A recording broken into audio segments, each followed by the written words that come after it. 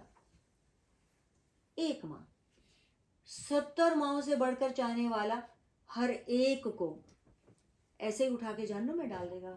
بڑکا دی آگ اس میں ڈال دیا, لو یہ میں نے تمہیں پیدا کیا, مجھے 70 مائیں مل کر بھی اتنا پیار نہیں کر سکتی جتنا وہ پیار کر رہا, اور وہ اٹھائے اور بھاڑ میں ڈال دے.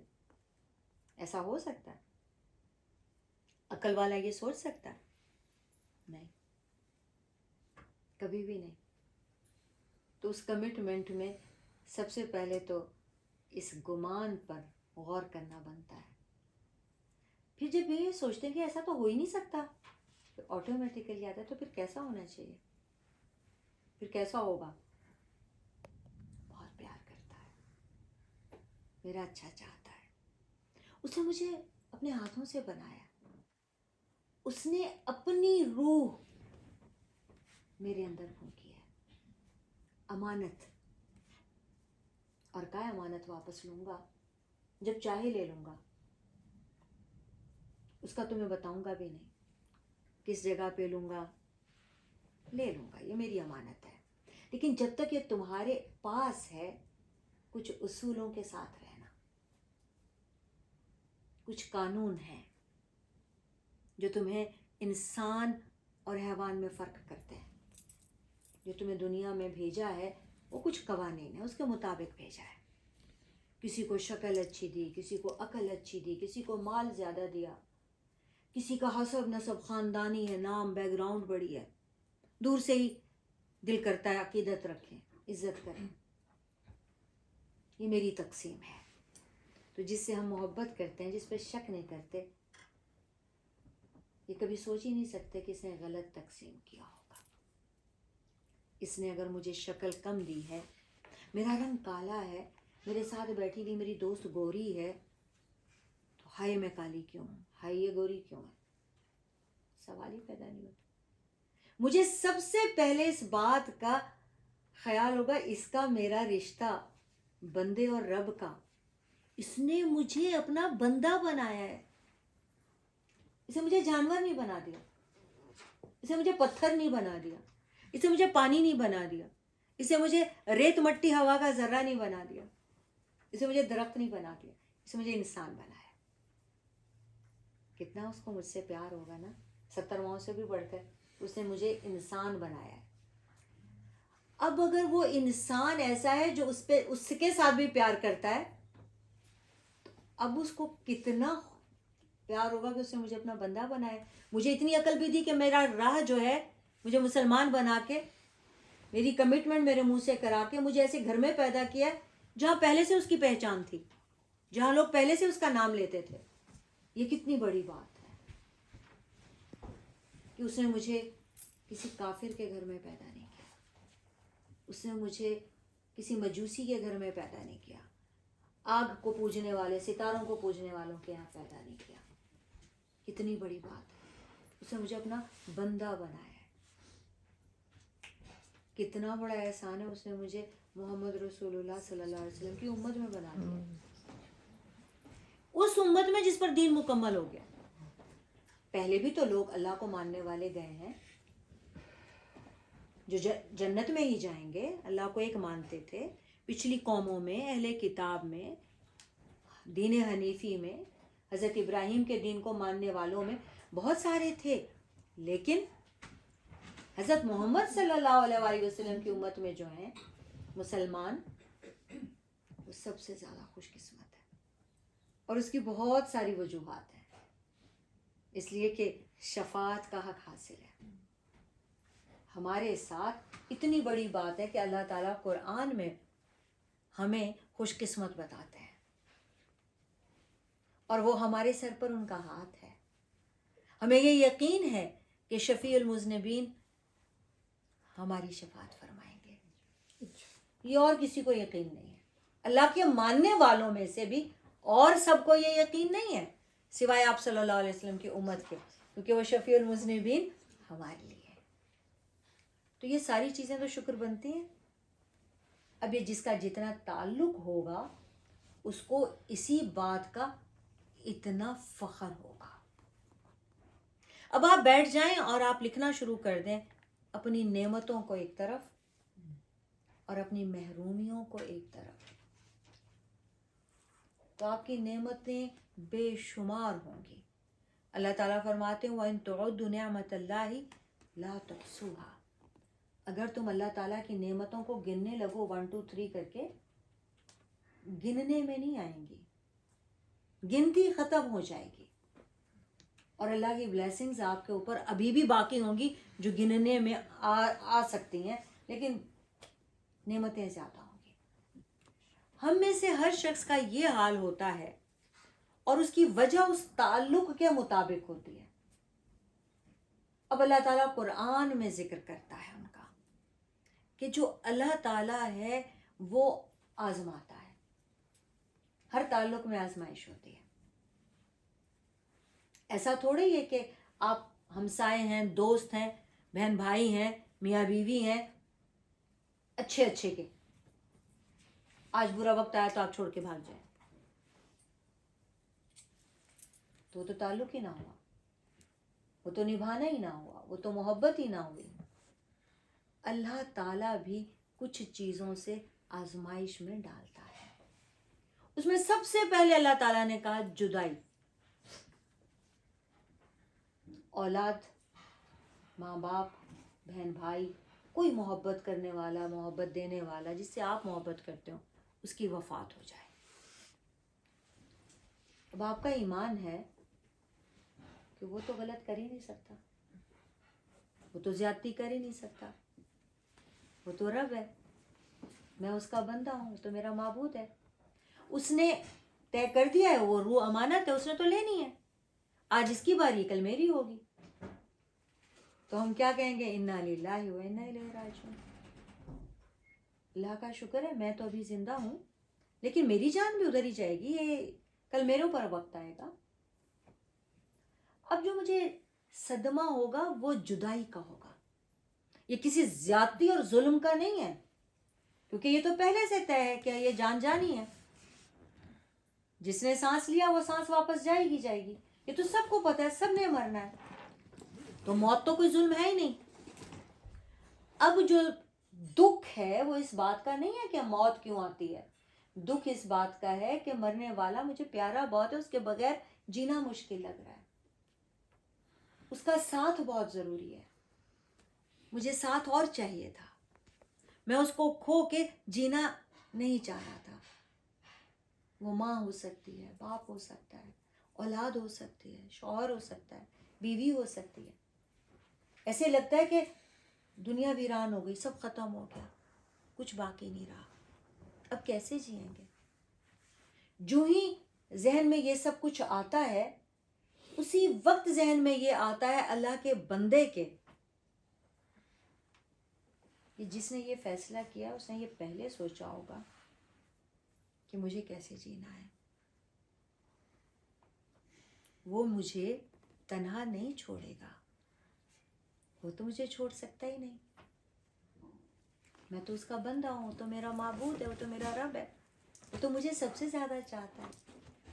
تو ایسے کیسے مجھے وہ رلنے کے لیے چھوڑ دے گا, سوال ہی پیدا نہیں ہوتا. ایسے میں کہوں تو نے میرے لیے جو کیا,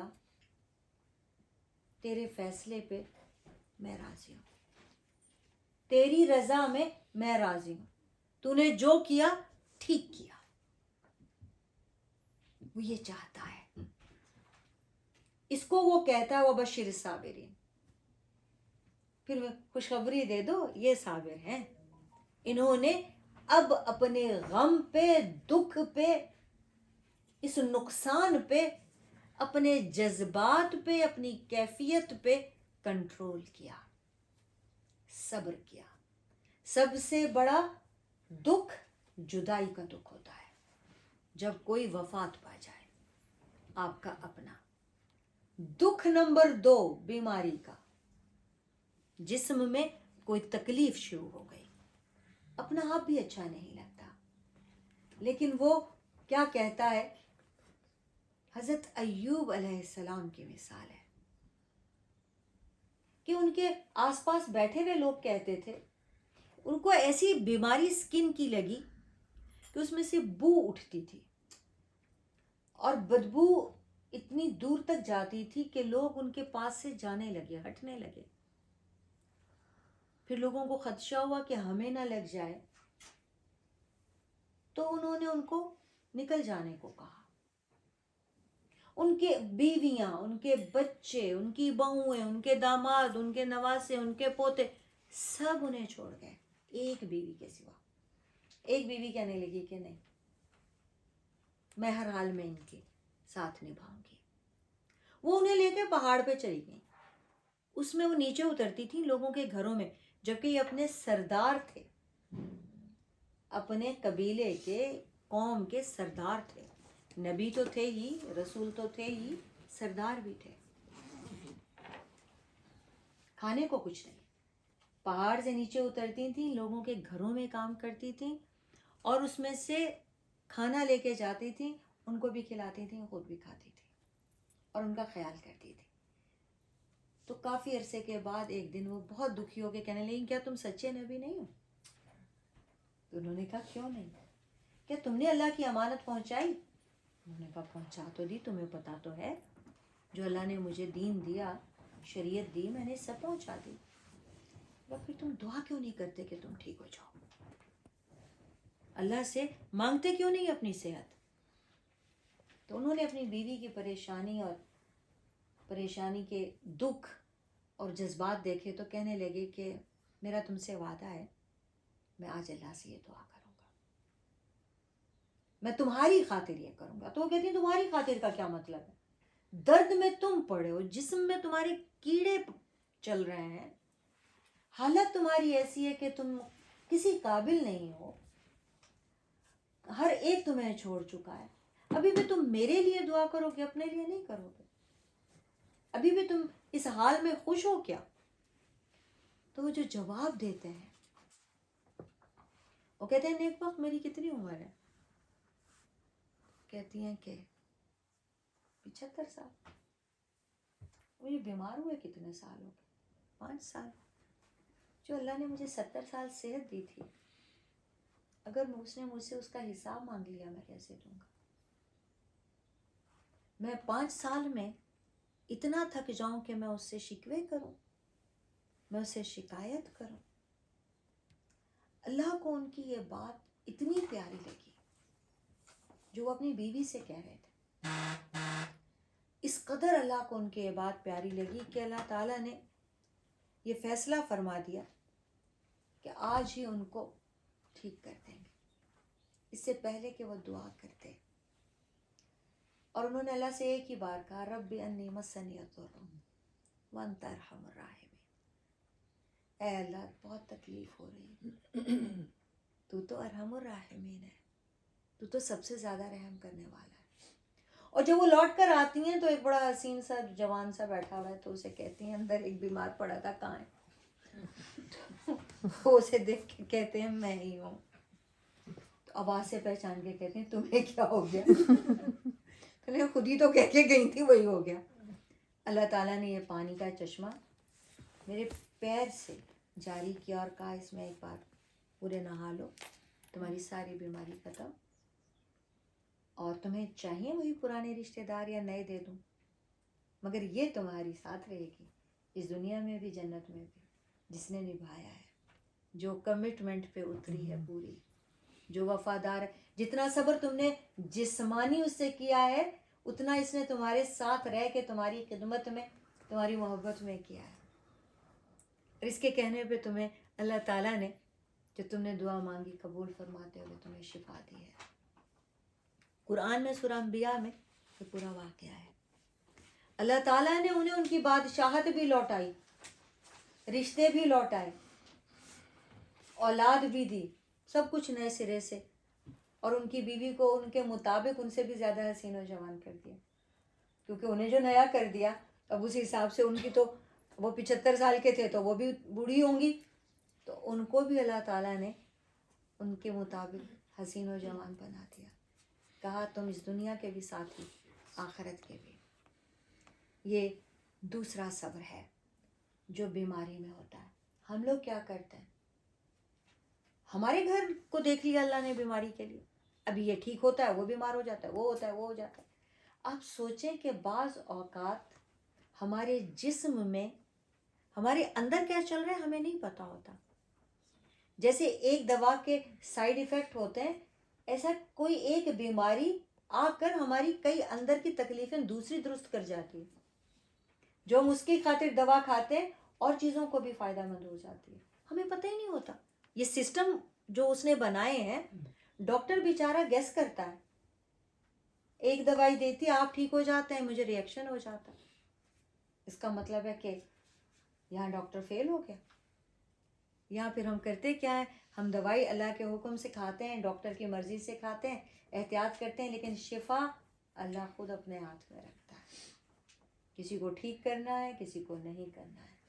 کووڈ کتنوں کو ہوا, کچھ چلے گئے, کچھ ہیں ٹھیک ہو گئے.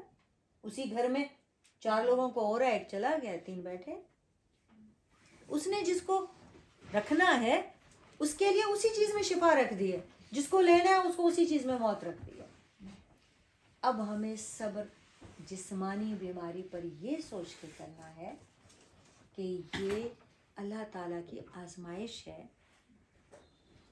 اور اللہ تعالیٰ کی رضا پہ مجھے راضی ہونا ہے. پھر اللہ تعالیٰ نقص من الاموال کہتا ہے, مال کی کمی, غربت, تنگی. پھر اللہ تعالیٰ قحط سالی کہتا ہے, فروٹ کی کمی, اناج کی کمی.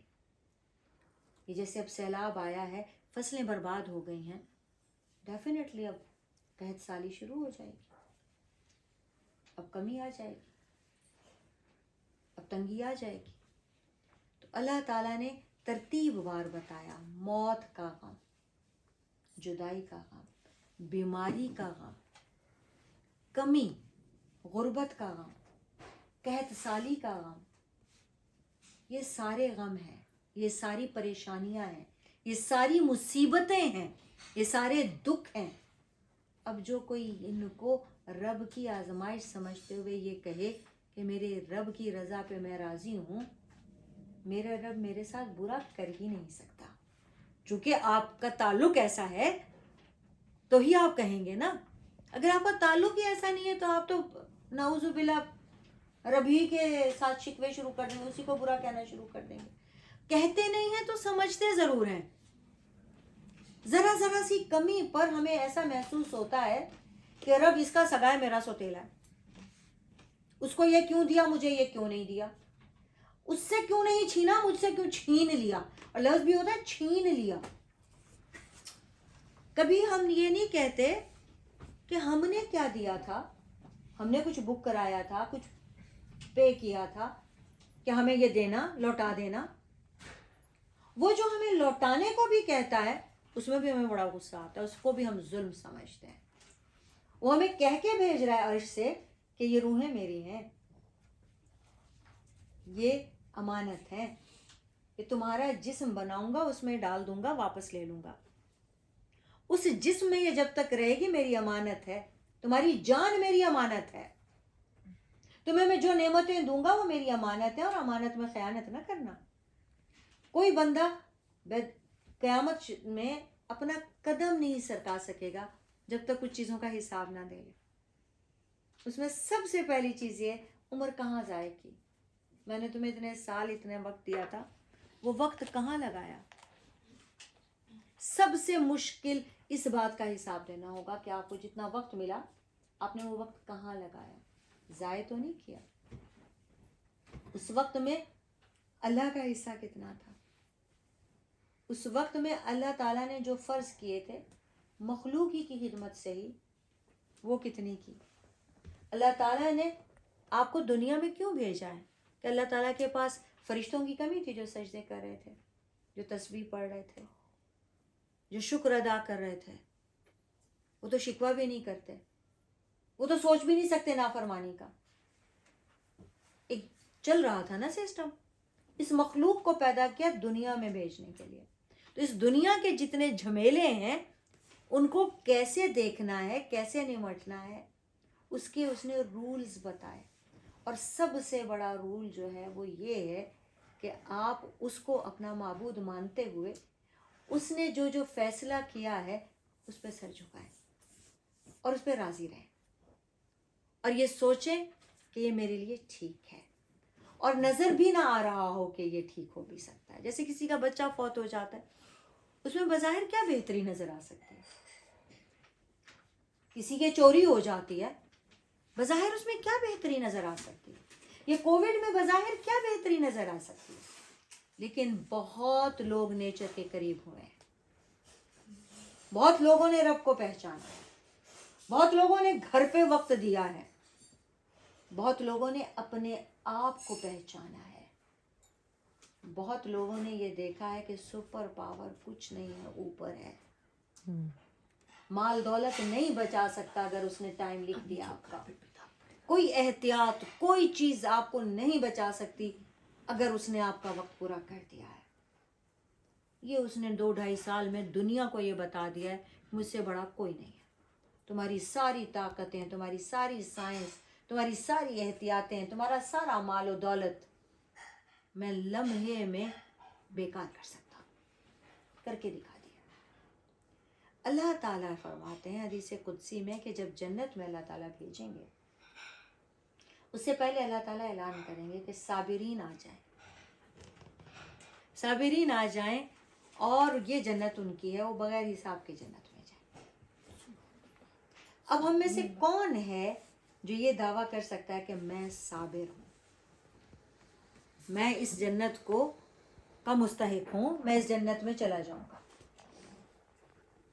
ہے کوئی؟ اب وہ کون لوگ ہیں جنہوں نے اپنے جذبات پہ کنٹرول کیا, اپنی زبان پہ کنٹرول کیا, اپنے حالات کو دیکھتے ہوئے ناشکری نہیں کی, جنہوں نے بیماریوں پہ, جدائیوں پہ, دکھوں پہ, مصیبتوں پہ اللہ کی رضا پہ راضی رہے, صبر کیا. ہمارے بس میں جو نہیں ہوتا ہم کہتے ہیں, یعنی پوری لڑائی کر کے, پوری مار کٹائی کر کے, پورا غیبتوں چغلیوں کا بھرمار کر کے, پورا میلہ سجا کے اینڈ میں کہتے ہیں میرا صبر ہے.